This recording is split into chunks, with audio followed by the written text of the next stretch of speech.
I was born until the time that I went to college at the age of 18, I never heard a sermon about sex. And I only heard about sex one time mentioned in church. And it wasn't in a church sermon.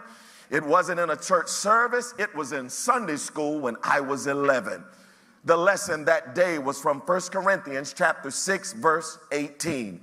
And there was this big, unfamiliar word that no one in the classroom knew. It was the word fornication. The verse said, flee fornication. And no one in my class, in my 11th grade class, knew what fornication was. And so when we asked our Sunday school teacher, and I will not mention her name, she might be listening today. My Sunday school teacher said this. She said, fornication is premarital sex. Fornication is sex outside of marriage. And she said that if you do it, it's a sin, it's wrong, and if you want to go to heaven, do not have sex. That is the only time that I ever heard the word sex mentioned in church out of the 954 Sundays that I went to church, from the time that I was born until the time I went to college. And in some shape, size, or form, that's the message that many of us received as well.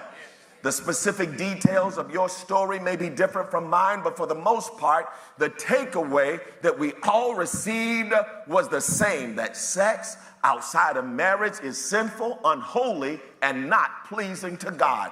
And depending upon which family system you came up in, or what neighborhood you came up in, or who your uncles or your cousins were, sex was something you did not talk about. It was shrouded in taboo, secrecy, and hiding. Layered on top of that were conflicting messages that boys got compared to girls. Come on, y'all, talk to me here today.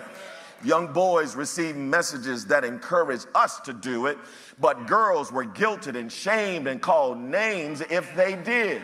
Y'all not in here today. There are very few Christians, especially black Christians, who were introduced to the subject of sex in ways that were positive, open, honest, loving, accepting, and celebrated. And that experience, I believe, is why there is so much sexual ignorance, dysfunction, trauma, guilt, and shame in our community, in the church, and in society, because we don't for good and use it for evil. The one word that is responsible for all of this confusion is the word fornication. Can the church say fornication? Every teaching about sex in the church begins and ends with some preacher, teacher, or Bible commentator building their teaching upon the meaning of this one word, what it means in our modern day English. But what have we said and what have we learned in this series? That just because you see a word in English, you cannot assume that it means in the text what it means today.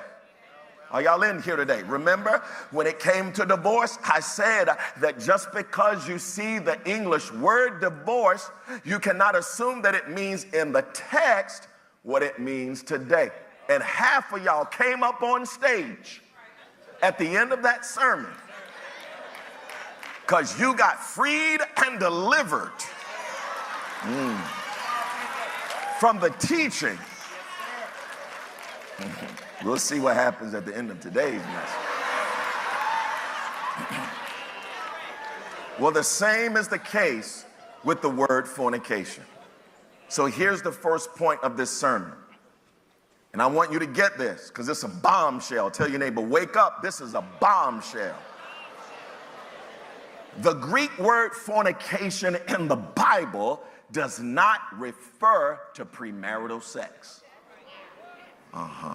See, when the Apostle Paul says flee fornication in 1 Corinthians chapter 6, he is not saying flee sex outside of marriage.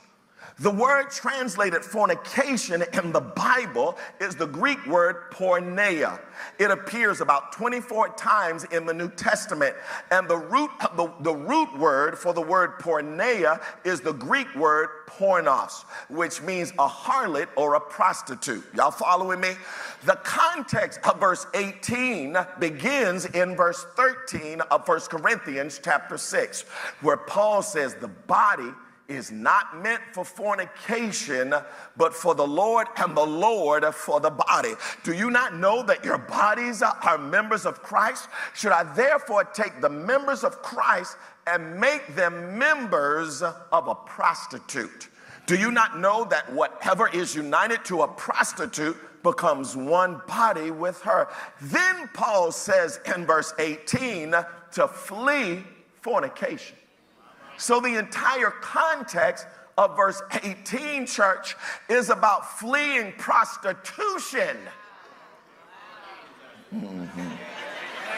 Not fleeing premarital sex. Fornication came to mean things like sexual immorality, sex before marriage. It came to be associated with things like infidelity or unchastity in the English language over 1,000 years after the New Testament was written. And I'll explain later why that happened. But in the Bible, somebody say in the Bible. Come on, say it again, in the Bible. In the New Testament, in the first century, fornication did not mean that. So in Matthew chapter 5, verses 31 and 32, when Jesus gives the grounds upon which a man can discard or throw away his wife, the word in verse 32 is porneia, which means he is saying that the only reason that a man can throw his wife out like that is if she has prostituted herself. Come on, I need y'all to get this here today, church. Not because she has been unfaithful, as some translations say. In other words, Jesus is saying if she has not prostituted herself, otherwise you ought to get a lawful Jewish divorce. Think about all of the scriptures that mislead people about what's happening in the text. Many modern translations of 1 Corinthians chapter 6 verse 13 say things like this in the NRSV: the body is not meant for sexual immorality, but for the Lord. Or the Living Bible translation that says this, another problematic translation: but sexual sin is never right. These translations give unlearned readers the impression that the text is saying that sex before or outside of marriage is wrong. But the Bible is not saying that. It is critiquing prostitution, the immoral and unjust sexual and economic exploitation of poor people, slaves, women, and young males who are oftentimes forced into prostitution in the first century. Have I lost